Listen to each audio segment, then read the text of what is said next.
अशा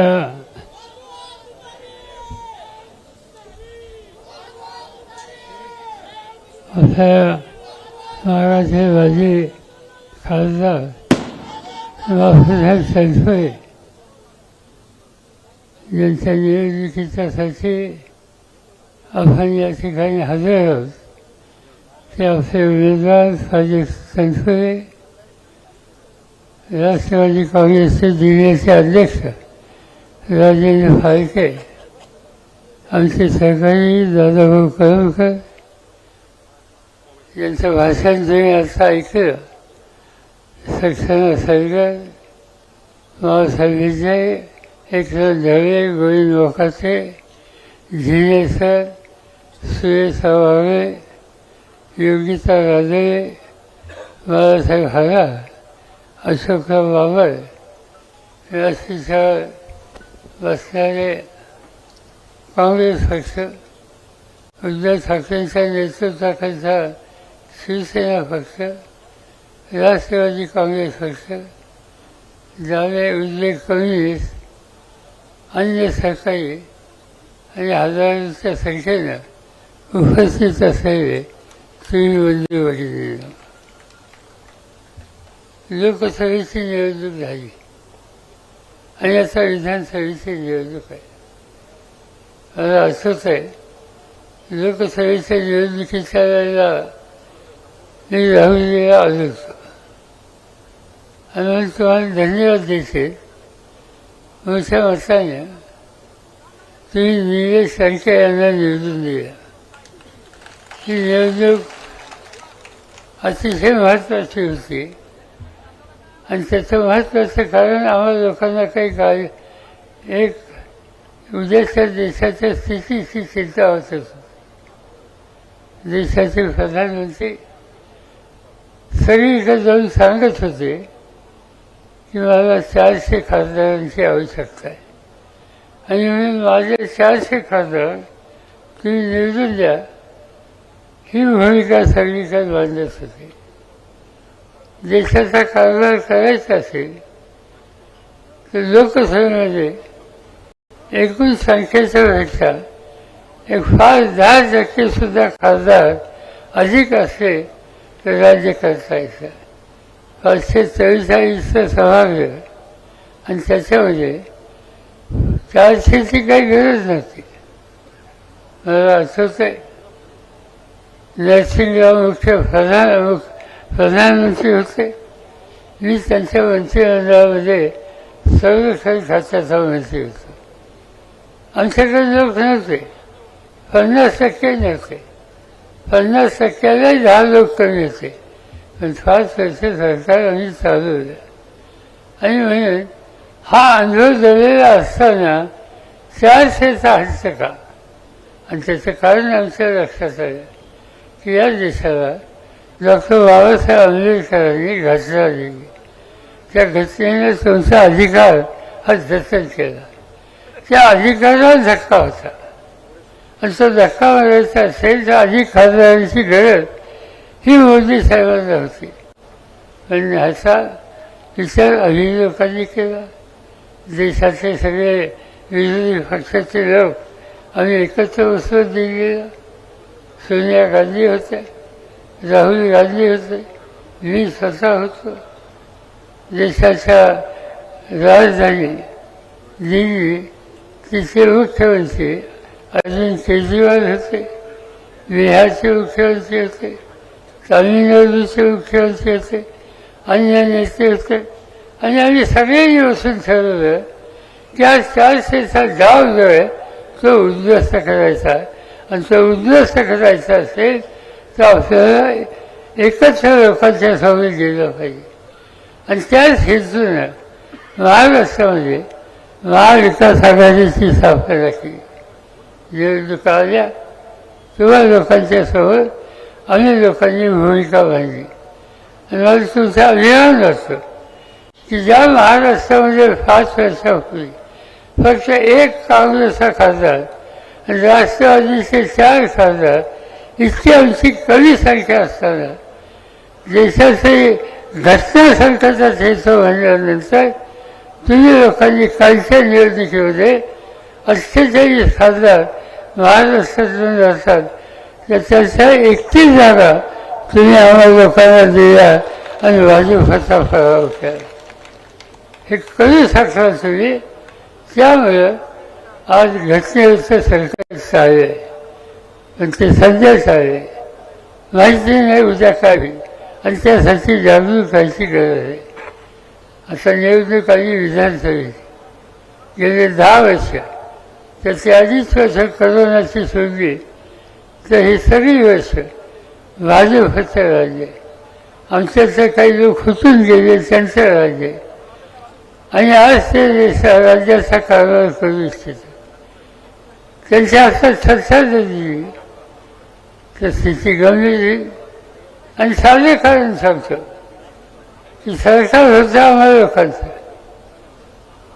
त्या मंत्रिमंडळामध्ये मुख्यमंत्री होते उद्धव ठाकरे, मंत्री होते सध्याचे मुख्यमंत्री शिंदे, मंत्री होते अजित पवार, असे अनेक मंत्री होते.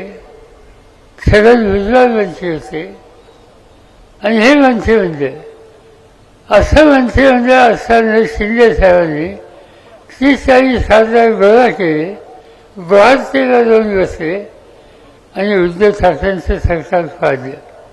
सरकार पडलं. नवीन सरकार शिंदेच्या नेतृत्वाखाली झालं. आज काय अवस्था त्याच्यामध्ये ते त्याच्यात मुख्यमंत्री झाले. तुम्ही लक्षात घ्या की ही एक व्यक्ती आज मंत्रिमंडळात मंत्री आहे. त्यांच्या मंत्रिमंडळाचे मुख्यमंत्री होते. उद्धव ठाकरेंच्या मंत्रिमंडळात मंत्री होते. त्याच्या आधी 5 वर्ष देवेंद्र फडणवीसचं मंत्रिमंडळ होतं त्या मंत्रिमंडळात ते मंत्री होते. प्रत्येक मंत्रिमंडळात जागा त्यांना होती. असं असताना सुद्धा पक्ष फोडायचं काम त्यांच्याकडून झालं आणि त्यांनी सत्ता हातामध्ये घेतली. तुम्हालाच विचार करायला लागेल की पक्ष फोडणं आणि सत्ता घेणं हा रस्ता लोकशाहीचा खरा रस्ता आहे का? आणि माझी खात्री आहे की लोकांनाही फसतं. आज मी महाराष्ट्राच्या कानाकोपऱ्यात जातोय, अनेक ठिकाणी जाऊन आलो. आज दर दिवसाला 5 ते 7 सभा घेतो.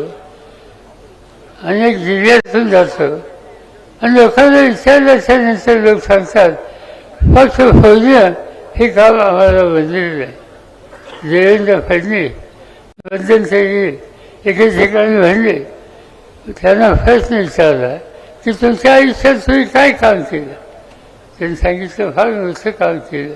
2 पक्ष फोडले. पक्ष उभा करायला अक्कल लागते, कष्ट लागते.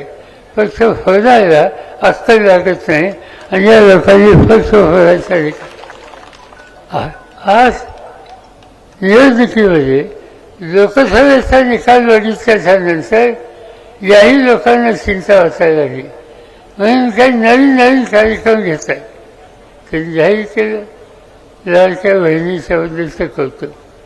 बहिणीला काही मदत केली, माझी काही तक्रार नाही, तुम्ही करा. पण प्रश्न मदतीच्या पेक्षा दुसरा आहे. आणि तो दुसरा प्रश्न जो आहे की आज महाराष्ट्रामध्ये स्त्रियांच्या होणारे अत्याचार. मध्यंतरी मुंबईच्या जवळ एका उपनगरामध्ये 2 लहान मुलींचा अत्याचार झाले. तर जबाबदार असलेले लोक काही दिवस वेळच होते असा ते मिळाले. आपल्याला ऐकायला मिळतं या महाराष्ट्रामध्ये गेल्या 6 महिन्यामध्ये 866 भगिनी यांचं अपहरण झालं, पळून नेलं. त्यांचा पत्ता लागत नाही. बहिणींना संरक्षण नाही आणि तुम्ही लाडक्या बहिणी म्हणता. कोणता प्रश्न महत्त्वाचा आहे? लाडक्या बहिणीचं रक्षण करायचं का खोट्या घोषणा करायच्या? असे राज्यकर्ते चुकीच्या रस्त्याने चालले. दुसरा महत्त्वाचा प्रश्न ज्याच्यात आम्ही लक्ष घालू इच्छितो तो म्हणजे क्षेत्रीय आणि शेतकऱ्यांचा. आज महाराष्ट्रामध्ये गेल्या वर्षभरात जवळपास 1100च्या पेक्षा अधिक शेतकऱ्यांनी आत्महत्या केली. माणूस आत्महत्या करतो, काही कारण असेल आणि चौकशी केली, काही आत्महत्या केली. यवतमाळ जिल्ह्याचा शेतकरी होता, त्याच्या घरी 20 वाजता गेलो. त्यावेळेचे प्रधानमंत्री मनमोहन सिंग यांना घेऊन गेलो. जिच्या घरात त्यांनी आत्महत्या केली त्या गृहस्थाच्या पत्नीला भेटलो. तिला विचारलं की का तुझ्या नवऱ्याने आत्महत्या केली. तिने डोळ्याचं पाणी तिथं थांबलेला रडत सांगितलं की माझ्या नवऱ्याने कापसाचं पीक घेतलं, बियाणे खतं औषधासाठी कर्ज काढलं होतं. अतिशय चांगलं पीक आलं, सोन्यासारखं पीक होतं. अतिवृष्टी झाली, सगळं पीक उद्ध्वस्त झालं. पीक उद्ध्वस्त झालं, पण डोक्यावरचं कर्ज वाचतं कायम झालं. दुसऱ्या दिवशी असंच झालं. पुन्हा एकदा त्यांनी पीक घेतलं आणि त्या पिकावर लाल्या नावाचा रोग पडला. सगळं पीक उद्ध्वस्त झालं. ते पीक गेलं, पण कर्ज काही डोक्यावर गेलं नाही. आणि त्या कर्जाची वसुली करण्यासाठी बँकेचा प्रतिनिधी आला. एक दिवशी खाजगी सावकार आला आणि पैसे देण्याची ऐपत माझ्याकडे नाही हे माझ्या मालकाने सांगितल्याच्यानंतर घराची भाजी खोली बाहेर काढली. माझ्या नवऱ्याच्या संसाराच्या अवधीचा पंचनामाच्या ठिकाण झाला. ते माझ्या नवऱ्याला सहन झालं नाही. दुसऱ्या दिवशी बाजारात गेला, इंजिनची वाटली घेतली आणि हे विष घसा खाला आणि त्याने आत्महत्या केली. आज या ठिकाणी या राज्यामध्ये समाजाच्या माणसाचा पोटाचा प्रश्न जो शेतकरी सोडवतो त्याला आत्महत्या करण्याची वेळ येते. वडीलवाल्याला आत्महत्या करावं लागतं. आणि ही स्थिती आजच्या राज्यकर्त्यांच्या काळात होत असेल तर निकाल हा घ्यावा लागेल की शेतकऱ्याला या परिस्थितीत पोहोचण्याचं फार ज्यांनी केलं ते भाजपवाले असोत, त्यांचे मित्रपक्ष असोत, त्याला सत्तेवरचा अधिकार नाही आणि हा निकाल तुम्ही घेतला पाहिजे. त्यासाठी ही निवडणूक होत आहे. तिसरा वर्ग आहे विद्यार्थ्यांचा, तरुणांचा. आज ठिकठिकाणी आपण कॉलेजेस काढली, इथं विद्यापीठ काढलं, अनेक संस्था उभ्या केल्या, हजारोच्या संख्येने मुलं शिकवली. मुलं शिकली, आनंद आहे, पण मुलांना नोकरी कुठं मिळते? आज नोकरीचा बंद झाला, नोकरी मिळत नाही. शेतीचा बोजा वाढायला लागला. ठिकठिकाणी मी सांगतो की एका घरात 2 मुलं असतील, एकाने शेती करावी, दुसऱ्याने धंदा करावा. पण धंदा करावा, काम मारावं हे करण्यासाठी तो दुसरा मुलगा पुढे येतो, पण काम मिळतंय कुठे? आणि काम मिळत नाही म्हणून तो मोठ्या संकटामध्ये जातो. आम्ही हा निकाल घ्यायचं ठरवलं की जे बेकार तरुण नोकरीच्यासाठी वळण हिंडतात त्यांना महिन्याला 4,000 रुपये द्यायचे आणि हळूहळू त्याला काहीतरी कामाच्या संबंधीची व्यवस्था करायची. हा एक नवीन कार्यक्रम हातामध्ये घ्यायचं ठरवलं. असे काही कार्यक्रम घ्यायचे, त्यांनी राज्य चालवायचं आणि हे सूत्र घेऊन आज आम्ही स्थापन केलेली महाविकास आघाडी, त्या महाविकास आघाडीच्या मार्फत महाराष्ट्राचा कारभार हा करण्याचा विचार आम्ही लोकांनी केलेला आहे. मला या ठिकाणी एका गोष्टीचं समाधान आहे की तुमच्याकडे आज प्राजक्त तनखर यांच्यासारखा एक जाणकार अभ्यासू आमदार म्हणून 5 वर्ष त्यांनी काम केलं. महाराष्ट्राच्या मंत्रिमंडळामध्ये त्यांना काम करायची संधी मिळाली. त्या संधीचं सोनं केलं. काळ छोटा होता, पण त्यांच्या कामाची अडचण ठिकठिकाणी करतात. मध्यंतरी विदर्भामध्ये हिंडत होतो, चंद्रपूर जिल्ह्यात गेलो आणि चंद्रपूर जिल्ह्याच्या सभा माझी संपल्यानंतर लोकांना विचारलं की तुमची काही कामं झालीत का, कुठले प्रश्न सुचायचे राहिलेत का, विजेचं काही कमतरता आहे का. लोकांनी मला सांगितलं की तुम्ही लोकांनी प्राजक्त तनखरेसारखा विद्युत खात्याचं काम करणारा एक वंशी आम्हाला दिला. तो आमचा होता राहुरीचा. आमचं गाव चंद्रपूर, महाराष्ट्राच्या चोकाला जंगलाचा सगळा भाग. आणि तिथं शेतकरी, तिथं सामान्य माणूस सांगतो की तुमच्या माणसांनी आमचे सगळे प्रश्न सोडवले. आणि ज्या ज्या वेळेला काही काम त्यांच्याकडे आम्ही घेऊन गेलो तर हा ग्रस्त नम्रपणानं आमच्याशी वर्तन करतो, आमच्या प्रश्नाची सोडवणूक करतो. याचा आम्हाला आनंद आहे. मला स्वतःला अभिमान असला की माझ्या महाराष्ट्राचा राष्ट्रवादीचा तरुण आमदार महाराष्ट्राच्या चोखाच्या जिल्ह्यामध्ये त्याचा जबाबदारी टाकल्यानंतर सुद्धा कशाची नाराजी न व्यक्त करता तिथल्या जनतेचं दुखणं हे दूर करण्यासाठी कष्ट करतो. अशी व्यक्ती उद्याच्या निवडणुकीमध्ये पुन्हा उभी राहत असेल तर तुमची जबाबदारी आहे मोठ्या वर्षांनी तेव्हा महाराष्ट्राच्या विधानसभेमध्ये फसवलेले असते. आता त्या आम्हाला अनुभव आला. यापूर्वी त्यांची पहिली निवडणूक होती आणि पहिल्या निवडणुकीमध्ये त्यांच्या कामाची पद्धत आम्ही लोकांनी हेरली. आणि हेरल्यानंतर मंत्रिमंडळ करायचा विचार आला तेव्हा आम्ही निकाल घेऊन टाकला. नवीन असेल पण वंचित त्यांना करायचे. असा एक गेल्या 5 वर्षाचा अनुभव आहे. तुम्ही लोकांनी मोठ्या वर्षांनी सत्ता दिली. महाराष्ट्राचे राजकारण, महाराष्ट्राचा सत्ता ही तुम्ही आमच्या लोकांच्या हातात दिल्या.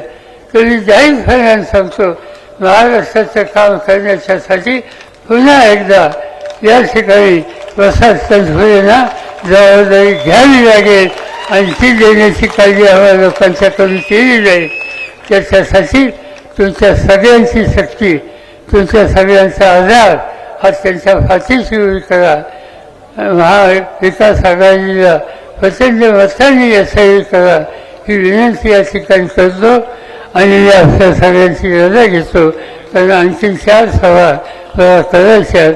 आपण शांतपणे माझी भूमिका समजून घेतली त्याबद्दल कृतज्ञता व्यक्त करतो आणि पुढच्या कामाला जायला परवानगी घेतो. जय हिंद, जय महाराष्ट्र.